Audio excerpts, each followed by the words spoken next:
Kumusta po kayo mga beshi? Ang topic natin for today is how to improve our digestion and also to suppress our diet and at the same time, improve our metabolism along with all of those benefits. Syempre, kailangan natin ding magpa-beauty.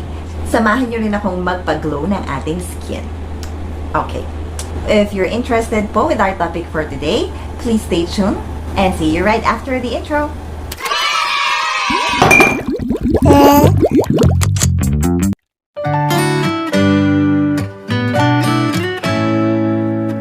Hi Beshi! Thank you for patiently waiting. Eto na po, without further ado, ayan. So, eto na ang ating 14-in-1. Ayan. Diet Series. 21 grams, 10 sachets, and premium herbal coffee na rin po ito. And yung sweetener na ginamit, Beshi, is Stevia. And of course, Beshi, no approved therapeutic claims pa rin naman. Alright. So, eto, Beshi, pwede siya sa hot and pwede siya sa cold.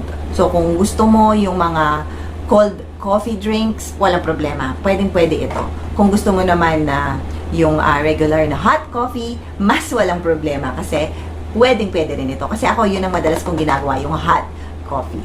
And, ang pinaka gusto ko, Beshi, it comes with a mug. Ayan, o diba? Ang cute, yung logo ng Nature and Nurture, which is the manufacturer of this premium coffee. Ito yung logo niya, Beshi. And, ayan na nga. 14-in-1 Diet Series Premium Coffee, Beshi. So, let's go. Magtimpla tayo ng coffee. Ito.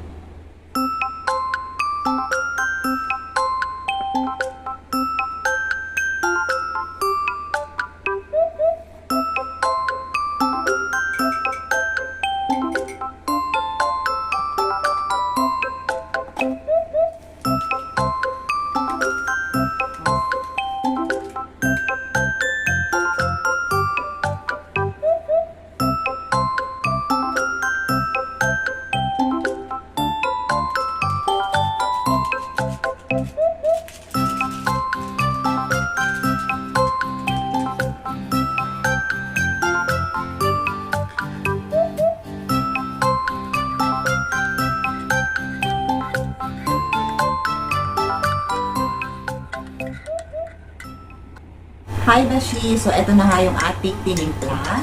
Okay. Ang cute ng mug nila, di ba? Ayan. O, diba? Ang cute! So, syempre, eto na, the moment of truth.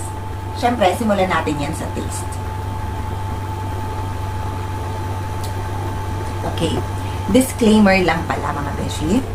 Okay, kung ikaw na nanonood ngayon, na beshi ko, ay first time mong uminom ng mga diet coffee na ganito, I would like to set your expectation na hindi sila ganon kasarap. So, meaning, kung sanay kang uminom ng mga brewed coffee, mga Starbucks, or di kaya yung mga simpleng 3-in-1 na coffee na nabibili sa supermarket o sa ating tindahan, kung doon mo sila i-compare, of course, syempre, masasarap yung mga yun compared sa mga diet coffee. At any brand, ha? Hindi lang dito sa ating Nature and Nurture 4-in-1 Diet Series. Okay?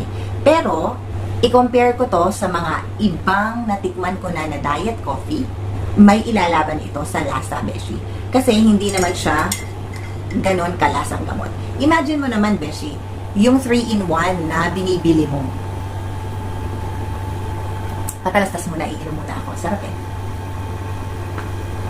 Para sa akin, Beshi, kasi masarap. Masarap to. Kasi naman, syempre imagine mo yung wala naman yung nutrients. Okay? Yung kape na iniinom natin. Meron man, very minimal, pero hindi talaga sila ginawa for health purposes. So, ginawa yung mga kape na yun for taste purposes. Kaya masarap sila. Okay? Compared sa mga ganitong klaseng inumin. Okay, imagine mo naman, Beshi. Ang isang ganito or isang sachet na ganito, ang daming ingredients, fully packed. Meron siyang L-Glutathione, Collagen, Green Tea Extract, Mangosteen Extract, Garcinia Cambogia, Goji Berries, Barley, Wheatgrass, Ginseng, Spirulina, Stevia, Grapeseed Extract. Robusta Coffee po pala ang ginamit na klase ng coffee bean sa kape na to. And of course, non-dairy creamer. So, okay lang. Hindi maapektuhan ang figure mo. Okay. I'll show you po, Beshi, ang naging before and after ko sa ating diet series.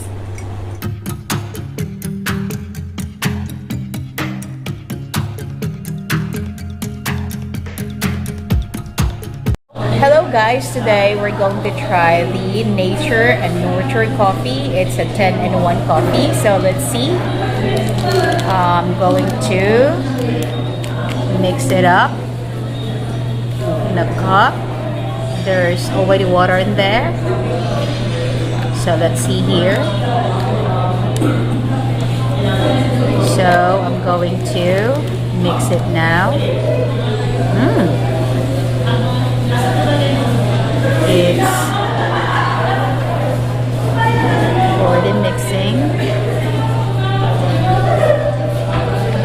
and I think it smells great already.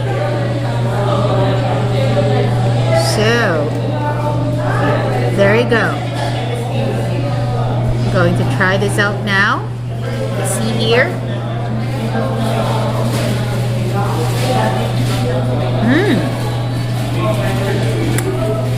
Tastes good, and it's not so sweet, and also it reminds me of something sweet, like I guess hazelnut.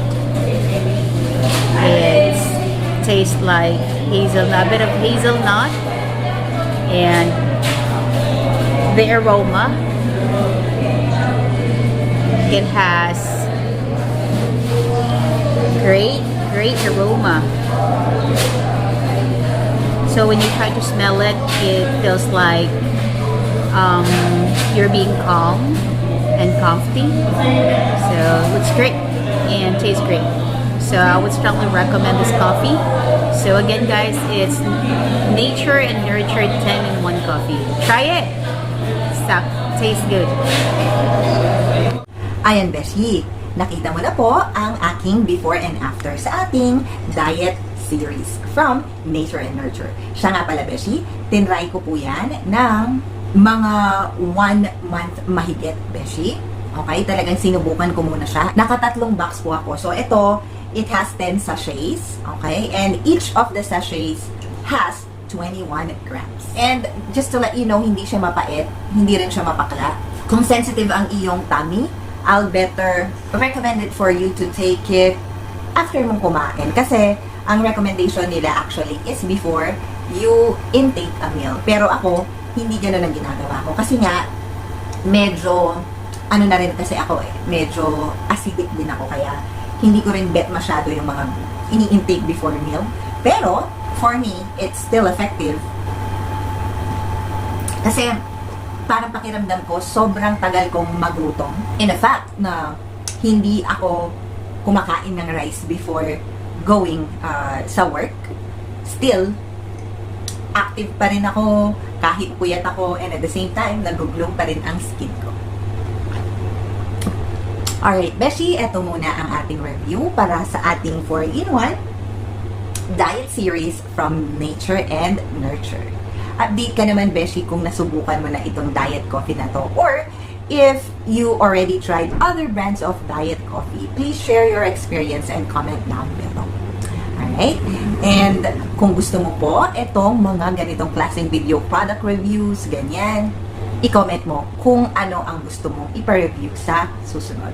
Actually, meron pa akong in-store na mga coffee review na ganito, kung talagang effective ba sila, kung ano ang effect nila sa akin, ganyan. And I would like to share those experience to you as well. So, click lamang po yung notification bell up there. Ayan. In that way, you will be notified whenever I upload videos. Kung ang mga new uploads ko ay bet mo, don't hesitate to click and play the video, like, and share na rin po. And kung hindi ka pa nakasubscribe, Beshi, please, i-subscribe mo naman yan. And, syempre, don't skip ads. Yun ang pinaka-importante, Beshi. Okay, Beshi, thank you so much for watching the video. And Yung link nila nasa description box po natin. Kung gusto mong mag-purchase nitong 14-in-1 diet series ng Nature and Nurture, I'll post their page down below. I-click mo na yan, Beshi. Order na. Okay, bye for now. God bless.